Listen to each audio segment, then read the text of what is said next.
మన రామ్ చరణ్ గారి బర్త్డే రోజున పెద్ద సినిమా నుండి అయితే ఒక టీజర్ అయితే రావడం జరిగిందండి. ఎప్పుడైతే ఆ టీజర్ చూసాక అందరిలో ఒక డౌట్ అయితే స్టార్ట్ అయిందండి. అదేంటంటే పెద్ద మూవీలో రామ్ చరణ్ గారు ఏమైనా డ్యూయల్ రోల్స్ చేస్తున్నారా అనేది ఒక డౌట్ అయితే స్టార్ట్ అయిందండి. టీజర్ చూసాక అయితే నేను ఏమనుకుంటున్నానంటే, నేను గెస్ చేసింది అంటే ఈ సినిమాలో ఉండబోయే స్టోరీ ఈ విధంగా ఉంటుందని నేను గెస్ చేసిన, అంటే నా ఒపీనియన్ వరకు అయితే నేను ఈ వీడియోలో మీకు షేర్ చేద్దాం అనుకుంటున్నానండి.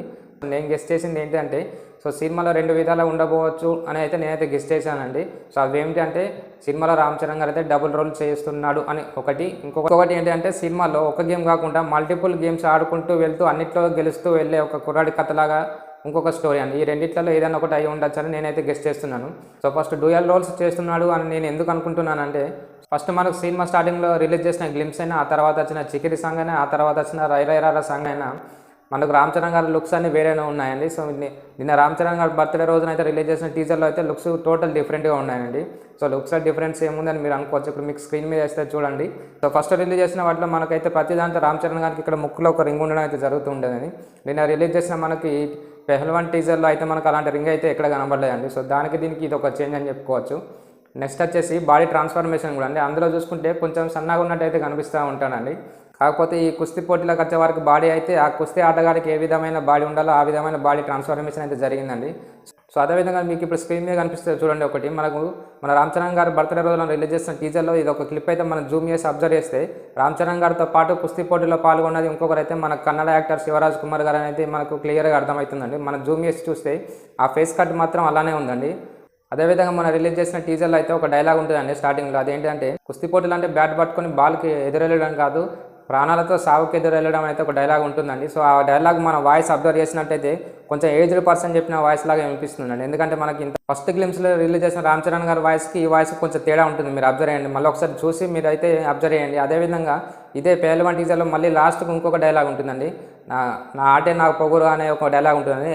ఆ డైలాగ్ వాయిస్కి ఈ డైలాగ్ వాయిస్కి అయితే చాలా తేడా ఉంటుంది. మీరు ఒకసారి అబ్జర్వ్ చేయండి. కొంచెం ఏజ్డ్ పర్సన్ ఏ విధంగా చెప్తే ఇలా ఉంటుందో ఆ వాయిస్ ఉంటుంది, దీనికి యంగ్ పర్సన్ చెప్పిన వాయిస్ అయితే ఉంటుందండి. ఈ రెండింటి వాయిస్ కూడా మీరు అబ్జర్వ్ చేయొచ్చు. ఇందాక చెప్పుకున్నట్టుగా టీజర్లో రామ్ చరణ్ గారు అయితే కుస్తీ పోటీలో శివరాజ్ కుమార్ గారితో అయితే ఫైట్ చేస్తున్నట్టు మనకైతే కనిపిస్తుందండి. మనకి ఇంతకుముందు రిలీజ్ చేసిన సాంగ్స్లో కానీ గ్లిమ్స్లో కానీ రామ్ చరణ్ గారిని అయితే యంగ్గానే చూపించారండి. కాకపోతే శివరాజ్ కుమార్ గారు అయితే కొంచెం ఏజ్డ్ పర్సన్. ఒక యంగ్ హీరో వచ్చేసి ఏజ్డ్ పర్సన్తో కుస్తీ పడడం అయితే ఎప్పుడైతే చూపించరండి. ఎందుకంటే హీరో యంగ్ ఉండి విలన్ వచ్చేసి ఒక ఏజ్డ్ పర్సన్ పెట్టి వాళ్ళిద్దరి మధ్య కుస్తీ పోటీ అంటే అది కరెక్ట్గా ఉండదు, అలా చూపించరండి. ఎందుకంటే విలన్ని స్ట్రాంగ్గా చూపెట్టినప్పుడే హీరోకి ఎలివేషన్ అయితే ఎక్కువ వస్తుంది. అందుకని వాళ్ళిద్దరు సేమ్ ఏజ్డ్ ఉండేటైతే వాళ్ళిద్దరు సేమ్ ఏజ్డ్ పర్సన్స్ లాగానే చూపించి అప్పుడైతే వాళ్ళిద్దరి మధ్య అయితే ఫైట్ పెట్టడం జరుగుతుందండి. నేనేం చెప్తున్నానంటే, శివరాజ్ కుమార్ గారి ఏజ్కి రామ్ చరణ్ గారి ఏజ్ 2 సెట్ అయ్యి ఉండే సీన్ అంటే గ్లిమ్స్లో సాంగ్స్లో చూపెట్టిన రామ్ చరణ్ గారి ఫాదర్ క్యారెక్టరే ఈ టీజర్లో కుస్తీ పోటీలో శివరాజ్ కుమార్ గారితో అయితే ఫైట్ చేయడం అయితే జరుగుతుందని నేనైతే గెస్ చేశానండి. ఎందుకంటే యంగ్ హీరో వెళ్ళి ఒక ఓల్డ్ ఏజ్ ఉన్న పర్సన్తో ఫైట్ చేయడం ఇది కరెక్ట్ కాదని మనకు కూడా తెలుస్తుంది. కాబట్టి నేనేమనుకుంటున్నానంటే వాళ్ళిద్దరు అయితే ఒకే ఏజ్ ఉన్నప్పుడే ఆ ఫైట్ జరిగి ఉంటుందని నేను అనుకుంటున్నానండి. నా గెస్ ప్రకారం అయితే ఇప్పుడు మనకు గ్లిమ్స్లో సాంగ్స్లో ఏదైతే చూపించారో ఆ క్యారెక్టర్ ఒక ఫాదర్ క్యారెక్టర్ ఇప్పుడు మనకు టీజర్లో కనిపించిన క్యారెక్టర్ అండి ఆ రామ్ చరణ్ గారు అండి. అంటే వాళ్ళ ఫాదర్ జనరేషన్ లాగా వాళ్ళని చూపిస్తూ అక్కడైతే ఫైట్ జరిగి ఉంటుందని. ఎందుకంటే మనం ఇప్పుడు మీకు స్క్రీన్ మీద కూడా ఫోటో చూడండి. మనకు టీజర్లో కనుక అబ్జర్వ్ చేస్తుంటే వాళ్ళ ఆ కుస్తీ పోటీలు వెనుక చుట్టుపక్కల జనాలు కూడా ఉన్నారండి. అదేంటి మన ఒక గురువు ఒక శిష్యుల మధ్య పోటీ అని కూడా మనం అనుకున్నట్లేదండి. ఎందుకంటే గురువు శిష్యుల మధ్య పోటీ జనాల ముందు ఉండదండి. వాళ్ళు ఎక్కడైతే ట్రైనింగ్ ఇస్తారో అక్కడ పోటీ ఉంటుందండి. కాకపోతే మనకి ఇక్కడ జనాల మధ్యలో జరుగుతుందంటే అది పోటీ అని మనకు క్లియర్గా అర్థమవుతుంది. ఎందుకంటే చుట్టుపక్కల జనాలు ఉన్నారు, వాళ్ళందరూ క్లాప్స్ కొడుతున్నారు కాబట్టి ఇది కంపల్సరీ పోటీ అయ్యే ఉంటుందండి.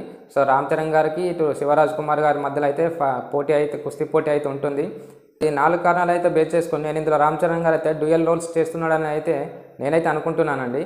ఇదొక వర్షన్ అయితే. ఇంకొక వర్షన్ ఏంటంటే, ఇందులో కూడా డ్యూయల్ రోల్స్ చేయకుంటే మరి మల్టిపుల్ గేమ్స్ ఇలా ఒకటే పర్సన్ ఆడడం, మల్టిపుల్ గేమ్స్ మీద స్టోరీ ఎలా వెళ్తుంది అనే దాని మీద కూడా ఇంకొక డౌట్ రావచ్చండి. దాని మీద కూడా నేనైతే ఇంకొక విధంగా అయితే గెస్ చేయడం జరిగిందండి. అదేంటిదంటే, ఫస్ట్ మనకు చూపెట్టిన విధంగా గ్లిమ్స్ ఏదైతే సాంగ్స్ అయితే ఉంటాయో అందులో అయితే రామ్ చరణ్ గారు క్రికెట్ ఆడుతున్నట్టు, క్రికెట్ మీద ఇష్టం ఉన్నట్టు ఎప్పుడు చూసినా బ్యాట్ పట్టుకుని కనిపించారండి. ఫస్ట్ క్రికెట్ ఆడుతూ ఉండి దాని తర్వాత ఏదైనా ఇన్సిడెంట్ జరిగి క్రికెట్ని వదిలేసి ఆ గేమ్లోకి వెళ్ళడం అయితే జరిగి ఉండొచ్చు అని నేనైతే గెస్ చేస్తున్నానండి.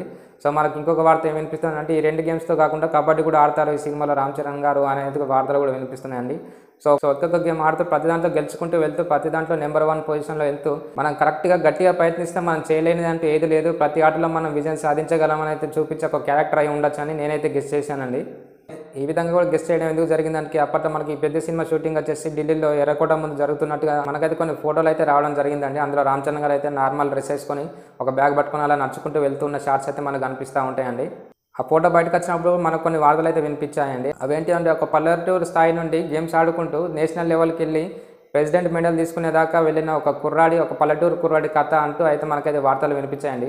సో ఆ వార్తలకి ఇప్పుడు మనకి ఈ విధమైన ఫస్ట్ క్రికెట్, తర్వాత నెక్స్ట్ వచ్చే కుస్తీ పోటీలు చూసుకుంటే సో నేను ఈ విధంగా అయితే గెస్ట్ చేయడం జరిగిందండి. ఈ సినిమాలో ఒకవేళ డ్యూయల్ రోల్ కాకుంటే ఈ విధమైన స్టోరీ అయితే ఉండొచ్చని నేనైతే గెస్ట్ చేయడం జరిగింది. ఈ విధంగా సినిమా ఉంటుందని అయితే నేనైతే చెప్పలేను. జస్ట్ నా వరకు నేను గెస్ట్ చేసింది, నా ఒపీనియన్ అయితే మీకు చెప్తున్నానండి. సో మీరు ఏ విధంగా ఉంటుంది అనుకుంటారు, మీరు ఏ విధంగా ఈ సినిమాలో స్టోరీ నడుస్తుంది, ఏ విధమైన స్టోరీ ఉంటుంది అనుకుంటున్నారో కింద అయితే కామెంట్ చేయండి.